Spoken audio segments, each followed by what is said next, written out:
வாசிக்கும்படியாக கொடுக்கப்பட்ட பழைய ஏற்பாட்டின் திருமறை பகுதி உபாகமம் அதிகாரம் 11 வசனங்கள் 18 முதல் 28 முடிய.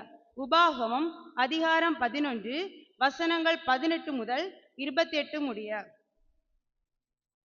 ஆகையால் கர்த்தர் உங்கள் பிதாக்களுக்கு கொடுப்பேன் என்று அவர்களுக்கு ஆணையிட்ட தேசத்தில் உங்கள் நாட்களும் உங்கள் பிள்ளைகளின் நாட்களும் பூமி மேல் வானம் இருக்கும் நாட்களைப் போல அநேகமாயிருக்கும்படிக்கு நீங்கள் என் வார்த்தைகளை உங்கள் இருதயத்திலும் உங்கள் ஆத்துமாவிலும் பதித்து அவைகளை உங்கள் கையின் மேல் அடையாளமாக கட்டி உங்கள் கண்களின் நடுவே ஞாபகக்குறியாக வைத்து அவைகளை உங்கள் பிள்ளைகளுக்கு உபதேசித்து நீங்கள் வீட்டில் உட்கார்ந்திருக்கிற போதும் வழியிலே நடக்கிறது போதும் படுத்து கொள்கிற போதும் எழுந்திருக்கிறது போதும் அவைகளை குறித்து பேசுவீர்களாக.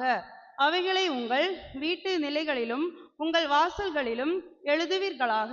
நீங்கள் உங்கள் தேவனாகிய கர்த்தரிடத்தில் அன்பு கூர்ந்து அவர் வழிகளெல்லாம் நடந்து அவரை பற்றி கொண்டிருக்கும்படி நான் உங்களுக்கு செய்ய கற்பிக்கிற இந்த கற்பனைகளெல்லாம் ஜாக்கிரதையாய் கை கொள்வீர்களானால் கர்த்தர் உங்களுக்கு முன்பாக அந்த ஜாதிகளெல்லாம் துரத்தி விடுவார்.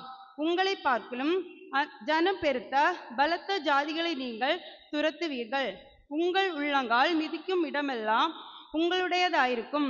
வனாந்திரத்தையும் லிபோனையும் தொடங்கி அபிராத்து நதியை தொடங்கி கடைசி சமுத்திரம் வரைக்கும் உங்கள் எல்லையாயிருக்கும். உங்கள் முன் ஒருவரும் எதிர்த்து நிற்பதில்லை.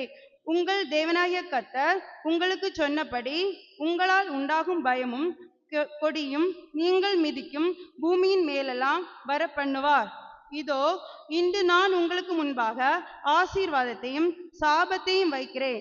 இன்று நான் உங்களுக்கு கற்பிக்கிற உங்கள் தேவனாகிய கர்த்தரின் கற்பனைகளுக்கு கீழ்ப்படிந்தீர்களானால் ஆசீர்வாதமும், உங்கள் தேவனாகிய கர்த்தரின் கற்பனைகளுக்கு கீழ்ப்படியாமல் இன்று நான் உங்களுக்கு விதிக்கிற வழியை விட்டு விலகி நீங்கள் அறியாத வேறே தேவர்களை பின்பற்றுவீர்களானால் சாபமும் வரும். வாசிக்கும்படியாக கொடுக்கப்பட்ட பழைய ஏற்பாட்டின் திருமறை பகுதி வாசித்து முடிந்தாயிற்று. தேவனே உமக்கு மகிமை உண்டாதாக.